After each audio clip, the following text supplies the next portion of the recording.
வெளிச்சத்தின் பிள்ளைகளாகிய உங்கள் யாவருக்கும் இயேசு கிறிஸ்துவின் நாமத்தில் அன்பின் வாழ்த்துக்கள்.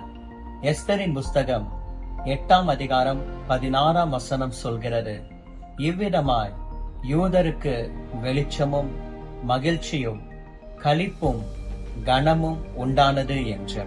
பிரியமானவர்களே, இந்த வசனத்தில் 4 ஆசீர்வாதங்கள் யூதர்களுக்கு உண்டானது. இந்த 4 ஆசீர்வாதங்களை தான் இந்த ஆகஸ்ட் மாதத்தில் வெளிச்சம் என்கிற நம்முடைய குறுச்செய்தியின் மூலமாய் நாம் தியானிக்க கர்த்தர் உதவி செய்தார். இந்த ஆகஸ்ட் மாதத்தின் முதல் வெளிச்சம் என்கிற குறுஞ்செய்தியில் வெளிச்சம் என்கிற ஆசீர்வாதத்தையும், அடுத்த குறுஞ்செய்தியிலே மகிழ்ச்சி என்கிற அந்த வாக்கு தத்தத்தையும், அதற்கு அடுத்ததாக களிப்பு என்கிற அந்த வாக்கு தத்தத்தையும் இந்த வெளிச்சம் என்கிற குறுஞ்செய்தியில் சற்று தியானிக்க கர்த்தர் உதவி செய்தார். இப்பொழுதும் இந்த ஆகஸ்ட் மாதத்தில் இதே வசனத்தில் சொல்லப்பட்ட 4வது வார்த்தை யூதர்களுக்கு கனமும் உண்டானது. ஆம், அன்றைக்கு வெளிச்சமும் மகிழ்ச்சியும் களிப்பும் உண்டானது போல கனமும் உண்டானது. உங்களுக்கு கர்த்தர் வெளிச்சத்தையும் கட்டளையிடுவார், மகிழ்ச்சியையும் கட்டளையிடுவார், களிப்பையும் கட்டளையிடுவார், கனமும் உண்டாக போகிறது. கர்த்தர் உங்களை கனம் பண்ணுவார். இதே எஸ்தரின் புஸ்தகத்திலே மொர்தகாய்க்கு ஒரு கனம் வந்தது. மொர்தகாயை கனம் தேடி வந்தது. ஆமான் சதி செய்து மொர்தகாய்க்கு வர வேண்டிய கனத்தை எல்லாம் தடுத்து போட்டார்.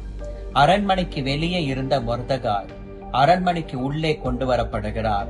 கர்த்தர் மொர்தகாயை கனம் பண்ணி அந்த யூத ஜனங்களுக்கு ஒரு ஆசீர்வாதமான பாத்திரமாய் கர்த்தர் மாற்றுகிறார். இன்றைக்கும் உங்கள் கனத்தை தடுத்து நிறுத்துகிற ஆமானின் கிரியைகளை கர்த்தர் அழித்து போடுவாராக. உங்கள் உயர்வை தடுத்து நிறுத்துகிற ஆமானின் சதி செயல்களை கர்த்தர் தடுத்து போடுவாராக. உங்களுக்கு வர வேண்டிய கனத்தை, உங்களுக்கு வர வேண்டிய ஆசீர்வாதத்தை எந்த ஆமான் தடுத்து கொண்டிருக்கிறார்? இன்றைக்கு இதை கேட்டுக் கொண்டிருக்கிற அன்பு சகோதரனை, சகோதரியே, உங்களுக்கு கர்த்தர் கனம் உண்டாகும்படிக்கு செய்ய போகிறார். அந்த காலங்கள் சீக்கிரத்தில் வரப்போகிறது. தடுத்து கொண்டிருக்கிற ஆமான்களை கர்த்தர் தடைகளை நீக்கி போட்டு அவர்களை தூக்கி எறிய போகிறார். வெளியே இருக்கக்கூடிய மொர்தகாயை கர்த்தர் உள்ளே கொண்டு வந்தது போல கர்த்தர் உங்களை அரண்மனைக்குள்ளாக கொண்டு போவார். ராஜாவின் சமூகத்திலே கர்த்தர் உங்களை நிற்கச் செய்வார். உங்களுக்கு வர வேண்டிய கனத்தை கர்த்தர் ராஜாவின் மூலமாக தந்தருளுவார். அதற்காக கர்த்தர் மனுஷர்களை ஏற்படுத்துவார், தூதர்களை கர்த்தர் அனுப்புவார்.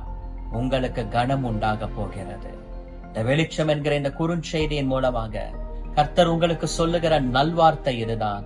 கர்த்தர் உங்களை கனம் பண்ணுவார். வருகிற நாட்களிலே தேவன் உங்களை கனம் பண்ண போகிறதை உங்கள் கண்கள் காணும், சத்துருக்கள் காண போகிறார்கள். இந்த வார்த்தையின்படி கர்த்தர் உங்களை ஆசீர்வதிப்பாராக. God bless you. Amen. Amen.